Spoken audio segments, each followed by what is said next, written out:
Let's turn the worries of menopause into the wisdom of menopause. So, I'm following up today with more questions that I had recently about women as they go through the menopausal transition. So, this question, one of the worries is that brain fog is permanent. So, brain fog is actually one of the most marked symptoms of menopause that women don't really know about. So, we know about hot flashes and night sweats because they're very obvious. But what women don't get is when the brain is just not thinking clearly.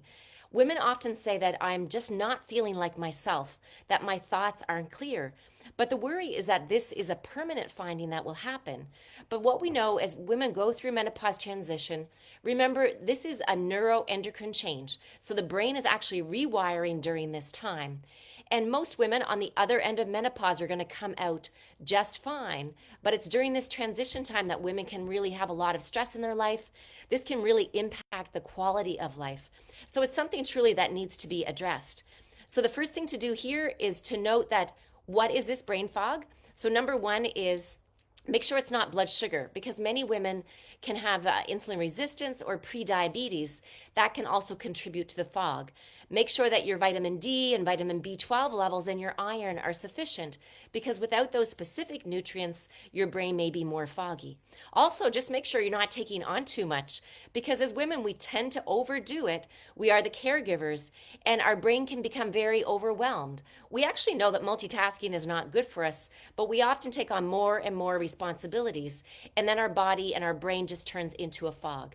So before you think I have to get on hormone therapy, have a look at your life and see if there are anything modifiable that you can change. Another worry, that bone loss is not preventable. Well, we do know that bone loss will go down with age. And with this is just a natural phenomenon. From the time that we're basically in our 30s, mid 30s to 40s, we do see a steady decline in bone loss. But it doesn't necessarily get to the point that we have fragile bones. So everything changes as we age, right? So the skin gets thinner, which is why we get a few more wrinkles. The bones get thinner, but that doesn't have to be a dangerous thing. So, what we want to do is number one, first assess where your bone loss is. And I really do advocate and think that it's a good idea to get a bone density test. It allows you to judge where your bones are at, and then you can start to think about what are the things that I can do about it. We know that weight bearing exercise, especially anything that's an impact type exercise, can be super important for building up bone strength. And there's supplements and, of course, hormone therapy that can be beneficial for it as well. But the key is movement and weight bearing movement. Things like jumping a rope are super, super good for us. If you're a Qigong person, then you can do tapping and jumping. That can be very beneficial as well. So it is preventable to the extent that osteoporosis can be, but you do want to get all of your ducks in a line. And there is something that you can do about it, moving your body every single day.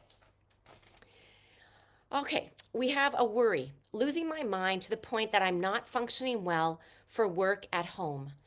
So this happens a lot, and so many women begin to have more quarrels kind of in their marriage and in their relationships and dealing with their kids than they ever had before in their 40s and into their 50s.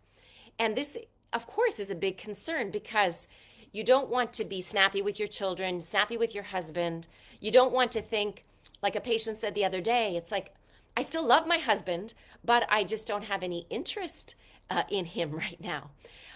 So part of this is understanding once again that it can be the changes that you go through and looking at ways to address it. Many times also as women, we do get wiser with age, and sometimes the things that we see before that we didn't want to address, they become more prominent in our mind. And we know that we don't want to let people get away with things, but we might actually call that more of we actually get better at setting up boundaries, right? Because when we're younger, we take on a lot and we take on a lot of things with our spouses, with our family members, and with our children. And the wisdom is that we realize we don't need to take that on anymore. Those kids need to learn how to do their laundry, clean up their dishes. Maybe the hubby needs to learn to do certain things. But the most important is really that you have open conversation and dialogue. And another one of my patients, she's been very open with her husband. So they started noticing the changes. He said, what's going on? And when they addressed it, and she was able to get on hormonal therapy, and now their relationship is much stronger than it ever was before. He understands it, and even more so, her two boys understand it more. So I say to her that she's going to have boys that are going to make amazing husbands because they actually understand that relationships are all about open communication and dialogue and really understanding what's going on with the other person. So, a worry, there is pain in the body. So, many of us don't realize this, that we're getting a little bit more sore, a little bit more achy. And where are these aches and pains coming from? And I still remember when I was about 45, I was having pain in my knee. And I had my sister check it out. She's a therapist. And I was like, there's nothing wrong with my knee. It doesn't swell, nothing happens. And it was actually during that transition time, that's when I started going on progesterone, not long after that. And one of the first things I noticed is that my knee pain went away. So, what we don't realize is the importance of hormones in our joints. And if you haven't watched it, Dr. Vonda Wright, she's a wonderful, outspoken orthopedic surgeon. And she really talks about it because she sees women with so many musculoskeletal complaints in her orthopedic clinic. And she actually wrote a journal article called, this is for doctors, the musculoskeletal syndrome of menopause. And she wrote it to really gain or draw awareness to the fact that we can get a lot more aches and pains during this time. So what do you do? So number one, first, it's all those fundamentals. It's those root factors. Make sure that your nutrients are good. Make sure you're eating well. Get rid of some of the alcohol. For some women, cutting back on dairy can make a difference. Also, blood sugar. It's a huge part of it because sugar adds to inflammation. There's so many times I see patients and they have achy joints, and then I'll do blood work and they have diabetes or maybe even just pre-diabetes. But that sugar in our body, if you can think about it, it gets kind of sticky. And if you think about it in our joints, there's a stickiness there, but truly it's inflammation that happens, and then we can have more joint pains. But for sure, I've seen hormone replacement therapy help individuals as well. But again, get all of your fundamentals in line, including the foods that you eat. A worry of menopause, that hormonal imbalances which potentially cause disease.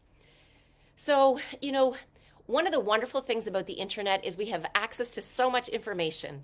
But one of the scariest things about the internet is we have access to so much information. So what do we do about it? Yes, there's a lot of things that can harm us. But you know something? We get in a car every day, and the car is probably one of the most lethal weapons that causes more accidents than any airplane or anything else that could happen to us. So it's how we balance this question. And, I'm here speaking to you because I want to raise awareness about the topics. And I do really feel that it's important to have some underlying idea of what's going on in your body so that we can have anything actionable. But I want women to know, too, that hormones change. And we go through menopause. This is a fact of life, like death and taxes, many people say. So your hormones are going to shift. But it's your response of that to that and also your perception of that. So if we begin to think that hormones are about aging and getting old, then we are going to get old and we're going to suffer with aging, as we call it. For me, I like to think that there is wisdom in menopause, which is what I'm really trying to kind of get out there, that there's wisdom that comes with this knowledge. So yes, our bodies might change a little bit. Yes, maybe we're going to gain a few pounds because of the changes. Our skin won't be as tight as it was anymore. But about these potential diseases, so many diseases that we have begin right up here. They begin in our mind. We can actually create stress in our body. There's an old expression, and the expression is that you get what you focus on. So think about that. If we focus on things as being a worry and a disease, then that's where we're putting our attention. But if you can focus on the wisdom of the changes in your body, that you're going to be happier in the end, that you're not going to have to worry about periods anymore coming monthly, that you're actually going to have a steady state of hormones when you get through this, that you know that as we're older, we make better decisions. We've been through a lot in our 40, 50 years on this planet, and we're going to become wiser with all that knowledge. We know disease can happen at any age, but I want you to think about health, longevity, being stronger, being clearer in your mind and in your intentions. And really, at the end of the day, it comes down to just really knowing what you want. And I truly see that part of the wisdom of menopause is sometimes those things that we thought we wanted when we were younger. Maybe it was the money, it was the house, it was the diamond ring. We realize in our 50s that those things aren't important. And what is important? That we can spend time with the ones that we love, that we can wake up in the morning, we can go for a gentle walk and look at the fall leaves all around us. So think about what your intention is as you move forward and see if you can shift that worry into your wisdom. Okay, we'll get into a few more. So we've got the worries of hair loss. So hair loss can happen, yes, as we go through the changes. So why does that happen? Partly it can become, again, of course, our hormones are shifting, our estrogen is dropping down. But also what we see is our micronutrient deficiencies, right? We know that in particular our vitamins, so zinc. So if you're not eating meat, maybe you need a supplement. If your bowels are not working well, maybe you're not absorbing zinc. We have things like our B vitamins that are super important with our hair growth as well. We can also think about toxic products that we put on our hair that may not be helping us. So this is going to be a whole video in the future where I'm going to be meeting with a trichologist who's a hair specialist, and we'll really get into further tips on what you can do about hair loss during the transition. Another worry is about painful sex during menopause. So this is definitely a clear concern. This is one that's not spoken about. And for the women or men that are listening now, know that this is a real symptom because of the hormonal changes that happen within the vagina. And we know that hormonal therapy can really be beneficial. And, for me and many hormone-based doctors, vaginal estrogen is something I truly feel should be prescribed over the counter. It's extremely safe. It's used for women that have even had breast cancer, but it can make a world of difference to women that are having difficulty with pain during intercourse during this period. There's also many other supplements that you can get, and there's other prescriptions that you can use, but the vaginal estrogen would be one of the first ones. And then I'll finish with this last question. So it comes back again to the worries of menopause. So I went through menopause quietly without symptoms, but now I worry that my symptoms are silent, and are they doing damage that I don't know about? So if you feel good, and what does it mean to feel good? So this woman said that she didn't have any symptoms. So my daily checklist is this. Can you wake up in the morning and you feel that you get out of bed, that you have good energy? Are you having a regular bowel movement in the morning? Is your skin looking good and you have no blemishes or areas of dryness or rawness? Are you having a good sex life? Do you feel that your breath is strong and that you don't get any episodes of palpitations? And are you able to sleep fully at night and you're not waking up or tossing and turning? So I would say that is your checklist. And also that you have that you feel connected, that you feel supported to those that are around you, that you have someone that you can call on if you have any stress, that you have strong social bonds. If you have all those things, then you're doing probably really good with your life. Now, if any of those things were out of balance, then that's the time that you need an assessment. So that's where it comes into having some blood work, a bone density test, and speaking to a physician that really understands how to get to the root problem of disease, but also knows how to work with a stepwise approach to work with you to get you back on the path to wellness. So I hope you enjoyed this day 2 of the series on turning the worries of menopause into wisdom of menopause.